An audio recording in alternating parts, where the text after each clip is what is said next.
So tonight I'm gonna share the storybook I wrote with you. So let's get started.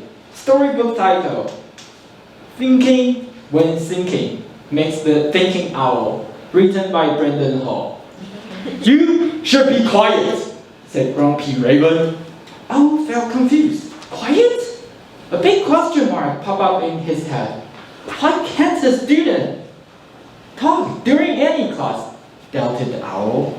All ravens said this sentence, like dictators, with the same facial expression, yelling face. It seems like a common language among many teachers at schools. School life with many fixed rules, and they are all dull statements with absolute periods. No curious question existed at all. I will continue his speaking time because no one provided the compelling reasons why he had to be quiet. This super grumpy raven pulled out the stick from one wing and crazily hit Owl with no mercy.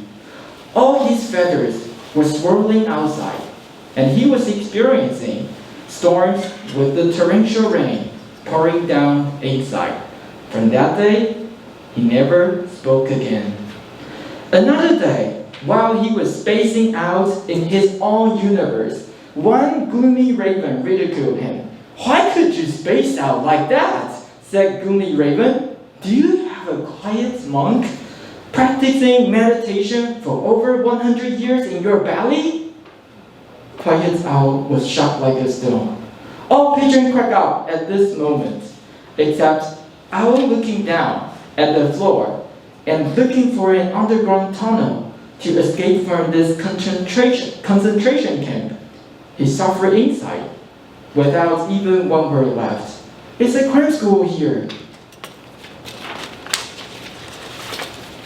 A crime school teacher didn't provide the compelling reasons why he was not allowed to space out during the class. This time, a question emerged from the teacher's mouth, but with a bad intention to destroy.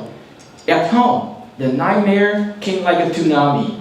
Owl's mom said, "Why is your handwriting so ugly? Are you ugly just like that?" Next day, Owl spent 20 minutes carefully writing down all the words on his communication book. Back home, his mom asked, "Is there a pretty girl sitting next to you?" Owl said, "No." "Shame on you," said Mom. "You just asked a girl to help you write down all the words on your communication book, and you didn't admit. How dare you?" Owl said, "I wrote it. Screw you," helplessly said Owl. A question coming out of the owl's mom with a predetermined and negative assumption, not from the curious mind. Owl continued to live in a quiet, anxious, and anguished way for 10 years. Dark years passed, and the faint lights got in. Owl accidentally found his talents when he stepped on the stage to give his first speech. Before the speech, his mind was casually wandering to excavate the interesting story to share. Speaking time means like a thinking in English plus making meaning for self. So he figured out that back to school, the white teacher said didn't make any sense to him at all, like all the tango threads in his head, because what they taught lacked of room for personal thinking and meaning. But it did make sense to all the pigeons, not Owl, and that's why he spoke and spaced out during each class. So how do we make sense of the world? Asked Owl. Maybe we can take the first step to make sense of the words. Thought Owl. Turn our words into our own question with various marks. For example, a statement ends with a period can turn into an interesting question to embark on a quest for knowledge, truth, and wisdom. And a question ends with an open-minded question mark. 5W1H questions can direct the mind to the runway. Be ready to take off, fly to the imaginative universe, and then on surprising destination. An exclamation mark ends with a wonder-evoking exclamation mark can lead to the happiness of aha moments. And a quotation ends with a conversational quotation mark can lead us to digest and reflect on meaningful statements of what I say or what people say.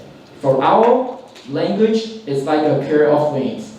To set him free, let him soar up into thinking universe, and finally back to the earth. So his mind can accommodate different kinds of marks.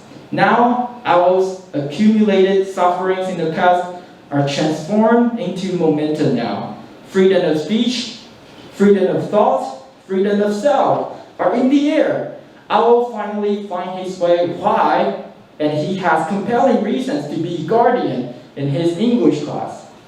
When little birds free up their minds with language, they know how to make sense of their own world with their own senses and freedom. And that's how learning happens. The end.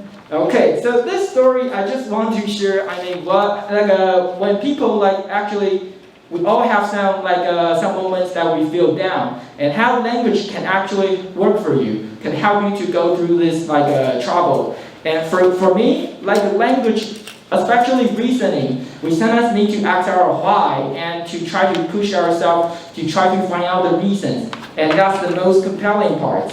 And also the question that can make me think about how can I deal with problems, and especially a curious mind. And these are not, it seems like these are not the things we can learn from school. So I also encourage you to write down your own story and try to share your story, what does language mean to you. So that's the thinking when thinking makes the thinking owl.